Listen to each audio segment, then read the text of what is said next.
Brazil excites one's soul, its beauty dazzling the beholder. The intensity of light and brilliance of color stirs the imagination. Brazil is known for its rich vegetation, vast landscape, and its stunningly beautiful mixed-race population. The beauty of its people is, well, simply breathtaking.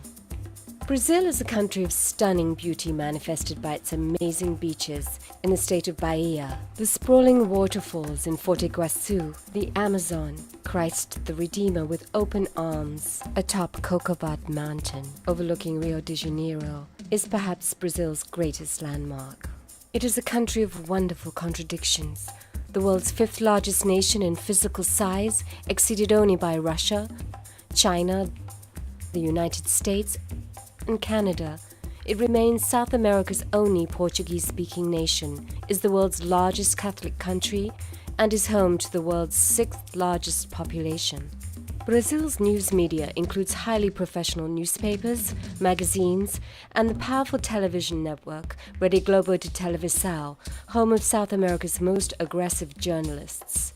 In recent years, they have investigated banking scandals, environmental abuses, the massacres of Amazon Indians, governmental corruption, and the increasingly aggressive murders of local street children, commonly known as street urchins, who are regarded by wealthy merchants as public nuisances who need to be swept off Rio's streets. The media also exposed the infamous Esquadros de Morte, also known as death squads.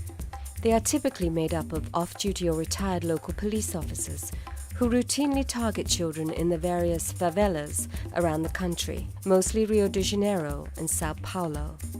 Rio enjoys an enormous tourist trade and boasts of celebrity shopping districts, who some believe rival Beverly Hills' famous Rodeo Drive. To both protect the district and its profits, enterprising proprietors turn to extreme and inhumane means of sweeping the district. The result is the literal extermination of any street children who dare to sleep in front of their magnificent, famously branded shops. Shopkeepers have been known to hire off-duty local cops or former military-trained personnel to exterminate these unnamed and unwanted children. It is no surprise that this targeting simply generates more crimes of survival. A classic catch-22 situation. On a hot and stifling day in March 1997, innocent residents in the working-class sections of Sao Paulo and Rio de Janeiro were summarily shot, savagely beaten, and robbed by Brazil's uniformed military police, shocking the nation and causing profound soul-searching from within the nation's people and its government. This event in South America's most successful country was not surprising to many.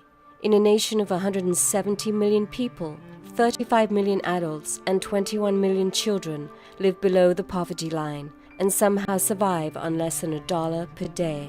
Brazil is a country which has lost its youth to drugs, violence, and increasingly organized criminal enterprise. The escalating violence testifies to Brazil's struggle as the country seeks to cope with the thousands of children wandering its streets.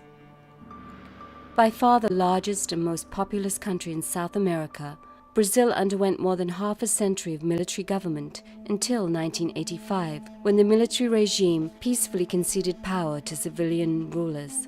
Brazil continues to pursue industrial and agricultural growth and development of its interior, exploiting vast natural resources and a large labor pool. It is today South America's fastest-growing economy.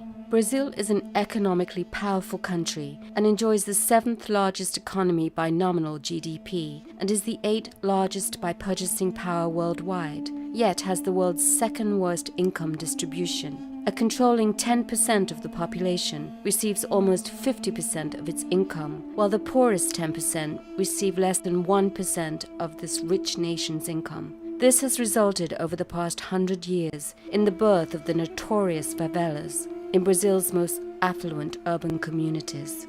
Facts: 40 bodies of persons described as unidentified is not alarmist. 40 children are buried each day in Rio de Janeiro.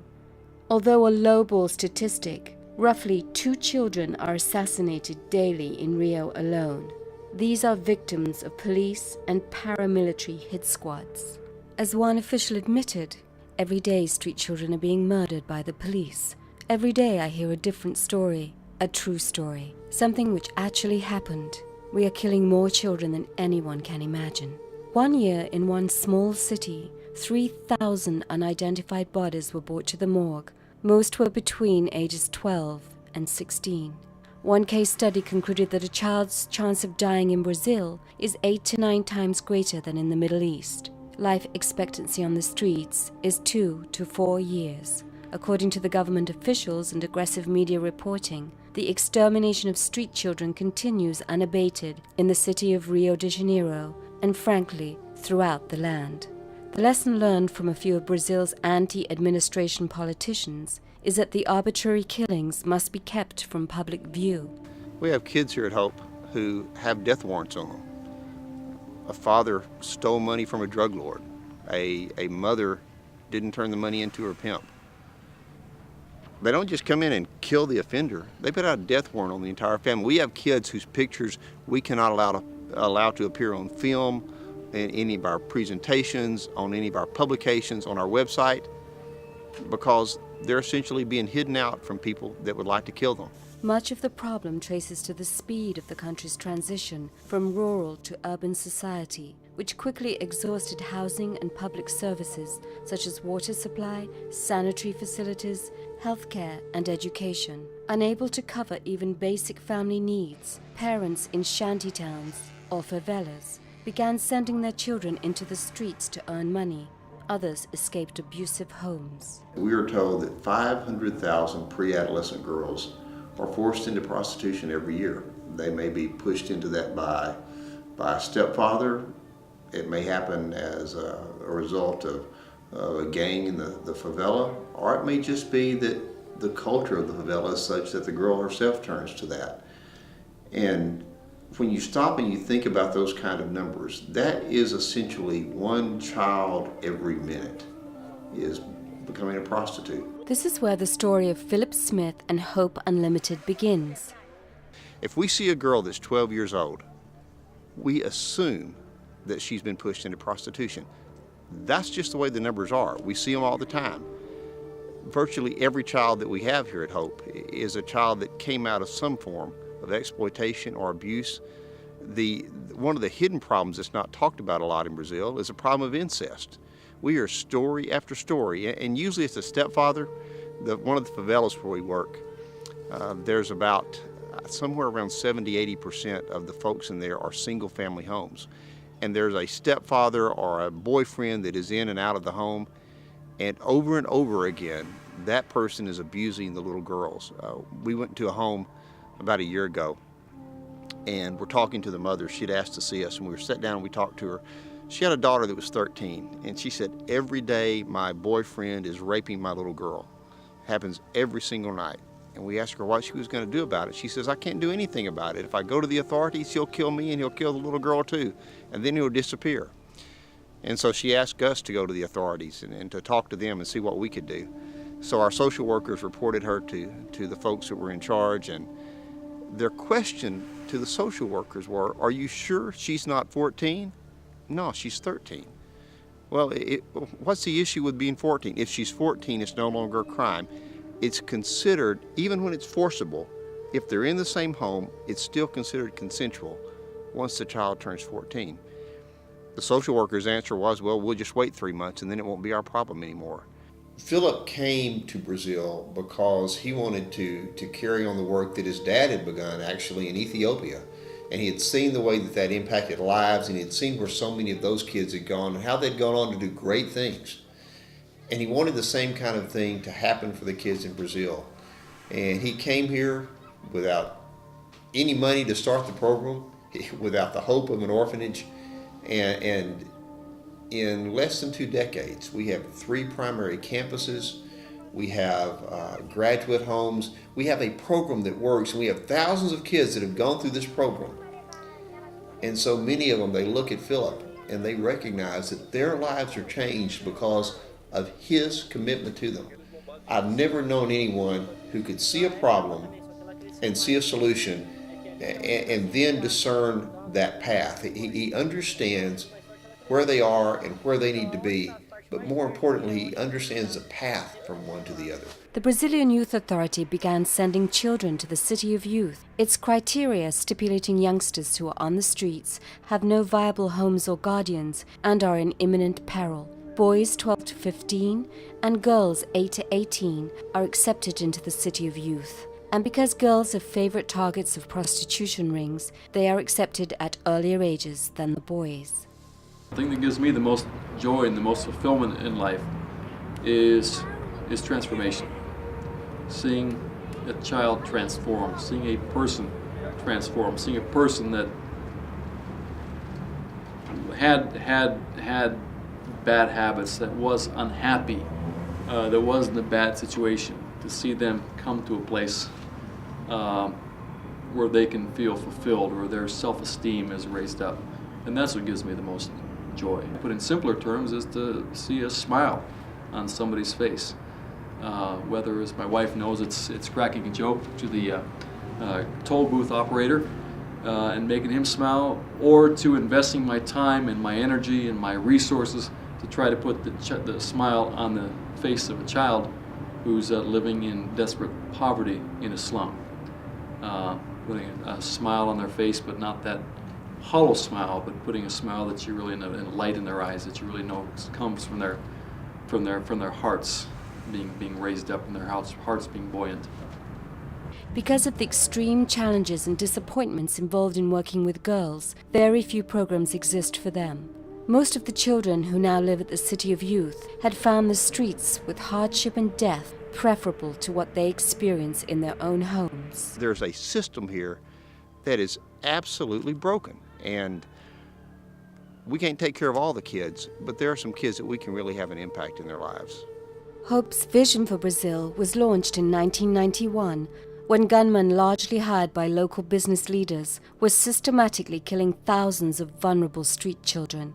Their purpose for these killings was to eradicate a public nuisance. In other words, Brazil's street children. Well, I know you're going to laugh, but I'm going to start with the joy.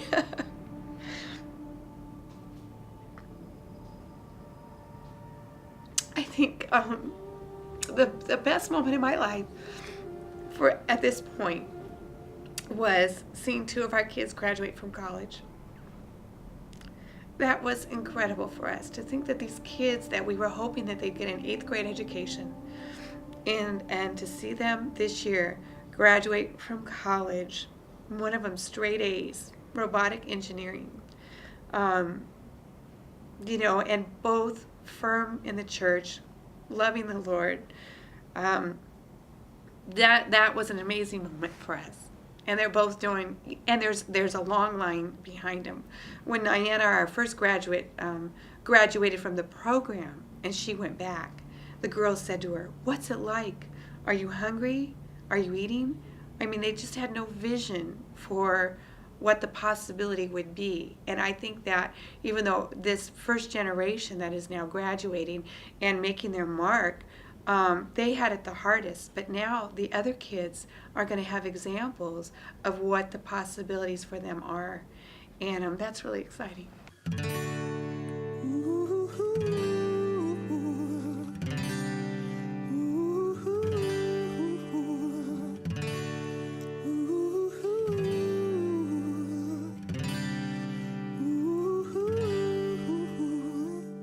When I've seen so much in a short time, live and breathe on these streets.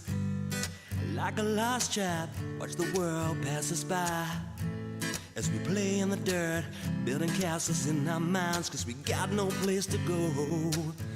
If you close your eyes, we'll try to rise above the noise. If only for a second today, we could walk where the streets were paved with gold. Oh. In the city of hope, where the light shine bright, we roam these streets and pray for the time someone will hear these tears that we cry In the arms of the Redeemer, grant us salvation tonight in the city of hope.